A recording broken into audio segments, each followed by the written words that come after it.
So I'm in bed now, in the corner of my eye, I see some light coming into the room, and I look out the window and sure enough, the sun's coming up.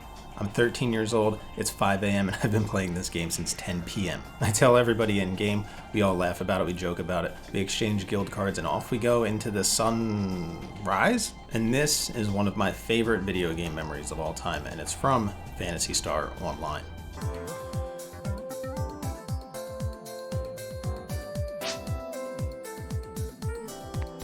Now, I played online games before Phantasy Star Online. I played Diablo, I played StarCraft, I played tons of games on GameSpy, I played Quake, played all of that jazz. But there was something so intimate, there's something so personal with Phantasy Star Online, just playing it in my bedroom, that it just left such a lasting impression on me. Just something as me as a kid in my own room, in my bed, on my TV, connecting with people from all over the world, just going out and hunting monsters together. So if you're not familiar with the basics of Phantasy Star Online, it was a multiplayer online game for the Dreamcast. You'd create a room and up to 3 people could join you, and off you'd go hunting monsters for XP and loot.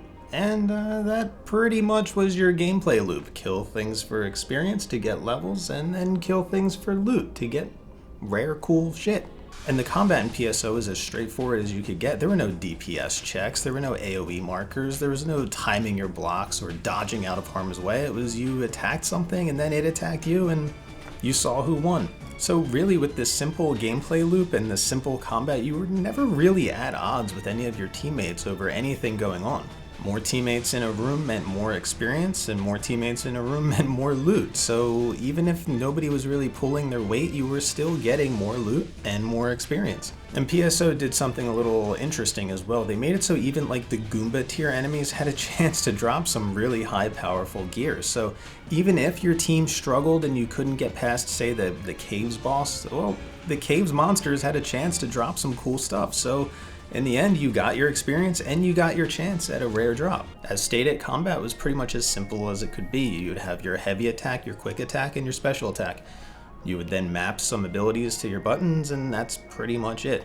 Because of how simple the combat was, your teammates never really expected any grand strategies or anything like that, because it just simply wasn't a part of the game. So yeah, combat was as basic as it could be, and as such, your teammates didn't really care if you were dying or not really doing as much damage, because at the end of the day, if you were a high enough level, you could really solo the entire game by yourself. So a few teammates wouldn't really even stop you from doing that. Really, the only thing in the game stopping you from killing things for experience and killing things for loot was the game itself.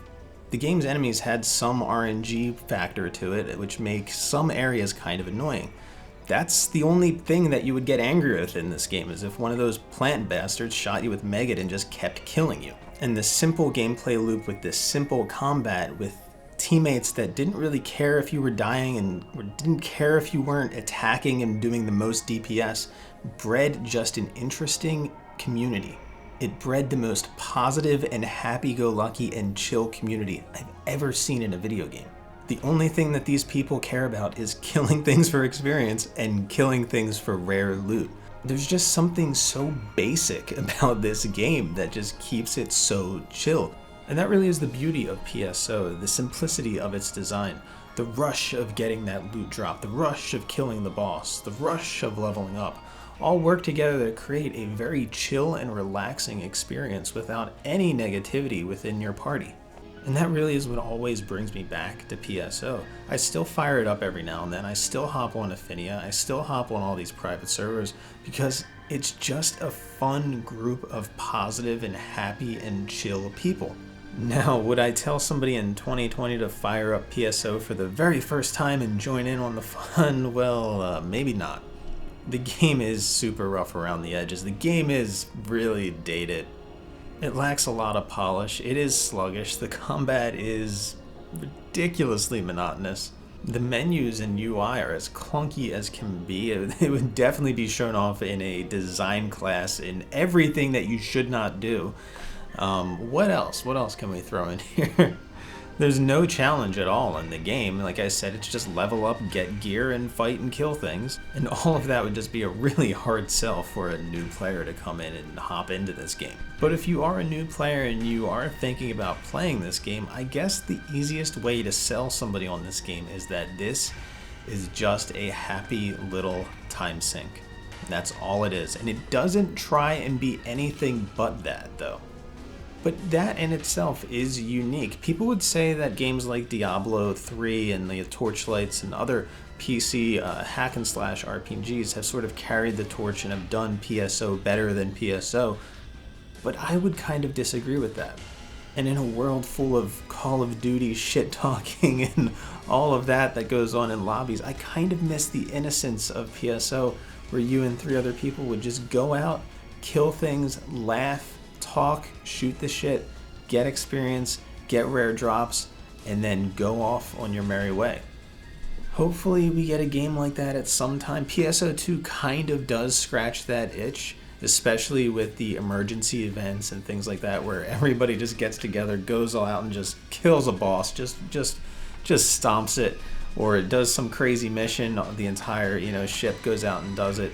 Those are kind of fun little events where you just go out with a bunch of people and laugh and have a good time. So PSO 2 does kind of get it still, but for me, it's been 20 years and I still go back to PSO. I still fire up Ephinea. I still go out there and I still get random people joining my rooms, and the same thing happens. We just go out, we kill things, we get loot, and we laugh and talk. And it is a really great experience. It's something that I feel is missing in a lot of online games nowadays. So hopefully we get that soon so I can stop playing a 20-year-old game. Jesus Christ.